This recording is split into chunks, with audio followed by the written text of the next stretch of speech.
আসসালামু আলাইকুম everyone, welcome back to my channel. আজকে আমি তৈরি করে দেখাবো পাঙ্গাস মাছের ভুনা।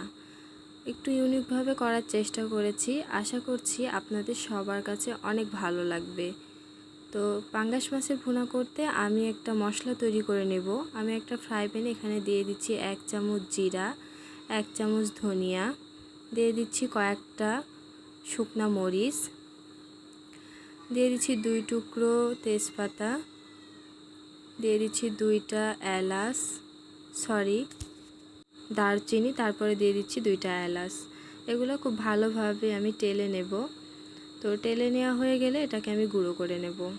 তো এই পর্যায়ে মাছটা রান্না করার জন্য আমি এখানে 4 পিস পাঙ্গাস মাছ নিয়েছি, একটু বড় সাইজের, বড় করে পিস করে নিয়েছি। আর দিয়ে দিচ্ছি একটু লবণ আর একটু হলুদ। এগুলো দিয়ে আমি ভালোভাবে মাছের সঙ্গে লাগিয়ে নেব। খুব ভালোভাবে মাখানো হয়ে গেলে এখন আমি একটা ফ্রাই প্যানে তেল দিয়ে দেব। তেলের পরিমাণটা একটু কম দিচ্ছি, কারণ এই তেলে আমি রান্না করব। আর কম দিচ্ছি কেন এটাও আপনাদের আমি পরে বলে দেব। তো তেলটা ভালোভাবে গরম হয়ে যাওয়ার পর এখানে আমি একটা একটা করে মাছ দিয়ে দিচ্ছি। তো মাছগুলো দিয়ে আমি উল্টিয়ে পাল্টিয়ে ভেজে নেব। খুব বেশি ওভার করে ভাজার দরকার নেই, একটু মিডিয়াম করে আমি ভেজে নিচ্ছি। আর এখানে দিয়ে দিচ্ছি পাঙ্গাস মাছের তেল। এই তেলটা দেওয়ার কারণে এটা গলে প্রচুর পরিমাণ তেল বের হবে, এই কারণে আমি তেলটা কম দিয়েছি। তো উল্টে পাল্টে খুব ভালোভাবে ভাজা হয়ে গেছে, এখন আমি এটা তেল ঝরিয়ে উঠিয়ে নেব। তো একই কড়াইয়ে একই তেলে আমি দিয়ে দেব 1 কাপ পেঁয়াজ কুচি। পেঁয়াজটা ভালোভাবে ভেজে নেব যতক্ষণ পর্যন্ত কাঁচা গন্ধ দূর হচ্ছে আর একটু নরম হয়ে আসছে। তো দেখুন অনেকটা নরম হয়ে এসেছে। এখন আমি এখানে আদা ও রসুন বাটা দিয়ে দেব 1.5 টেবিল চামচ। এটা আমি 2টা মিক্সড করে পিষে নিয়েছিলাম।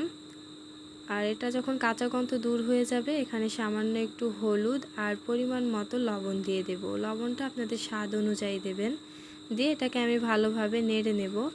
নেয়ার পরে আমি যে মশলাটা গুঁড়ো করে রেখেছিলাম সেটা এখানে দিয়ে দিচ্ছি। তো দিয়ে আমি খুব ভালোভাবে এটাকে মেশানোর পরে আমি এখানে দিয়ে দেব 1 কাপের একটু কম পানি।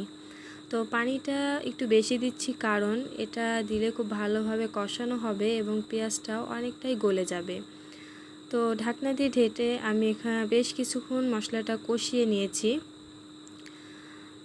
তো দেখতেই পাচ্ছেন আমার পেঁয়াজটা অনেকটাই গলে গিয়েছে এবং তেলটা উপরে ভেসে উঠেছে। আমার মশলাটা খুব ভালোভাবে কষানো হয়ে গেছে।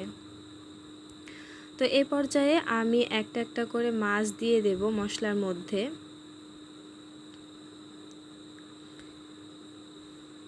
মাছগুলো দেওয়ার পরে আমি উল্টিয়ে পাল্টিয়ে মশলার সঙ্গে খুব ভালোভাবে মিশিয়ে নেব। তো এই মাছটা কষানোর জন্য আমি আলাদাভাবে কোনো পানি দেইনি, এইভাবে আমি কিছুক্ষণ কষিয়ে নিয়েছি ঢাকনা দিয়ে ঢেকে। তো এই পর্যায়ে দেখুন আমার কষানো হয়ে গেছে। এখন আমি দিয়ে দিচ্ছি 1 কাপ পানি। পানিটা দিয়ে একটু নেড়ে চেড়ে এটাকে আমি ঢাকনা দিয়ে ঢেকে দেব।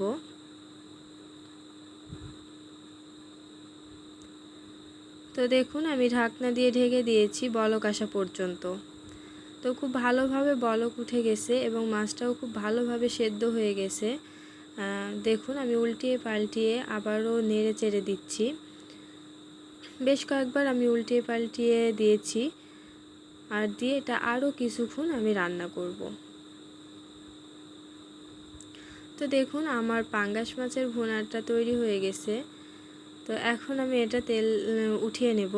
তো একবার হলেও বাসায় ট্রাই করবেন, ইনশাল্লাহ অনেক ভালো লাগবে। তো আমার ভিডিওটা যদি ভালো লাগে প্লিজ আমার চ্যানেলটি সাবস্ক্রাইব করে দিবেন। আল্লাহ হাফেজ।